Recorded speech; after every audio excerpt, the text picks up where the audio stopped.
महाभारत युद्ध के बाद धृतराष्ट्र और गांधारी ने दुर्योधन समेत अपने 100 पुत्रों को खो दिया। उनके लिए बहुत बड़े दुख की घड़ी थी। राजपाट भी चला गया।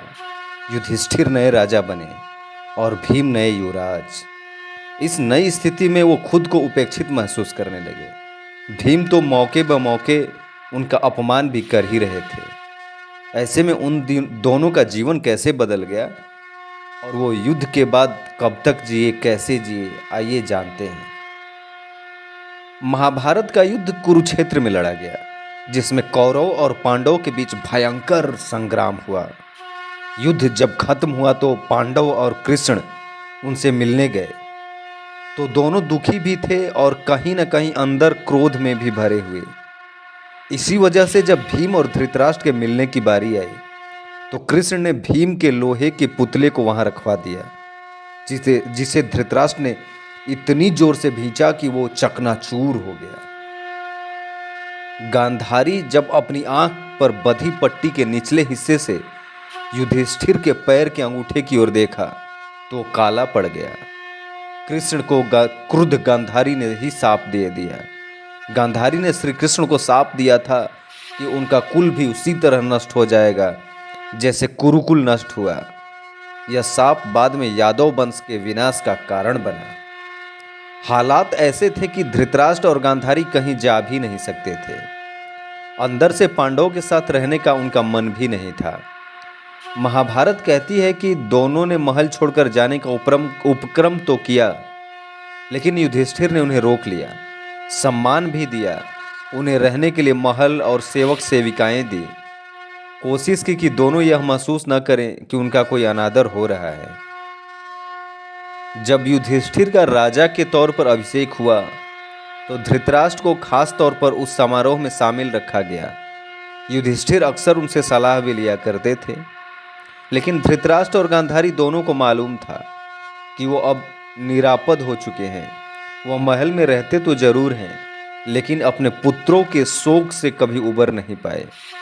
उनका दुख ये भी था कि उन्हें बार बार ये भी लगता था कि जिन पांडवों के साथ वह रह रहे हैं वही उनके पुत्रों की हत्या के लिए ही नहीं, उनकी इस स्थिति के लिए भी जिम्मेदार हैं। उन्हें हस्तिनापुर में हर किसी की निगाह उनका मखौल उड़ाती हुई लगती थी।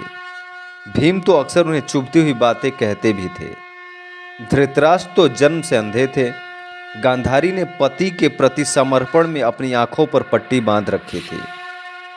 दोनों ही शारीरिक और मानसिक रूप से कमजोर हो चुके थे। उनकी दिनचर्या में शोक, पश्चाताप और अपने कर्मों पर चिंतन शामिल था। युद्ध के लगभग 15 वर्ष तक धृतराष्ट्र और गांधारी हस्तिनापुर में रहे। इस दौरान युधिष्ठिर ने उनकी हर संभव देखभाल की। भीम का व्यवहार धृतराष्ट्र को बहुत चुभता था। भीम दुर्योधन का सबसे बड़ा शत्रु था। कभी कभी अपने कटाक्षों से धृतराष्ट्र को उनके पुत्रों के मृत्यु की याद दिलाता था। गांधारी दूसरी और अधिक संयमित और धार्मिक स्वभाव की थी। वो अपने दुख को भक्ति और तप में डुबोने की कोशिश करती थी। दोनों ही अपने जीवन के अंतिम वर्षों में यह महसूस करने लगे थे कि अब उन्हें सांसारिक जीवन से मुक्ति लेनी चाहिए। 15 साल बाद विदुर ने धृतराष्ट्र को संन्यास लेने की सलाह दी। महाभारत के आश्रम वार्षिक पर्व के अनुसार युधिष्ठिर के 15 वर्ष बाद धृतराष्ट्र ने युधिष्ठिर से वन जाने की अनुमति मांगी। वे अपने जीवन के अंतिम समय को तप और प्रायश्चित में बिताना चाहते थे। गांधारी ने भी उनके साथ जाने का फैसला किया। उनके साथ पांडवों की माता कुंती ने भी वन की ओर प्रस्थान किया, क्योंकि वो भी अपने जीवन के अंतिम चरण में थीं। पुत्रों से दूर रहकर तप करना चाहते थे। धृतराष्ट्र, गांधारी और कुंती ने हस्तिनापुर से विदा ली। वन में एक आश्रम में रहने लगे। यहाँ उनकी दिनचर्या में ध्यान, तपस्या, आत्मचिंतन शामिल था। वे अपने पिछले कर्मों के लिए प्रायश्चित करना चाहते थे। इस दौरान युधिष्ठिर और अन्य पांडव उनसे मिलने आए, जिससे यह संकेत मिलता है कि उनके बीच पारिवारिक संबंध पूरी तरह से टूटे नहीं थे।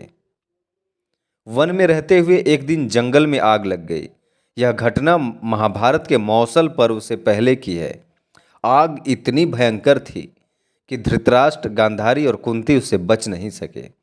उन्होंने इसे अपने जीवन का अंत मानकर इसे स्वीकार कर लिया और आग में प्राण त्याग दिए।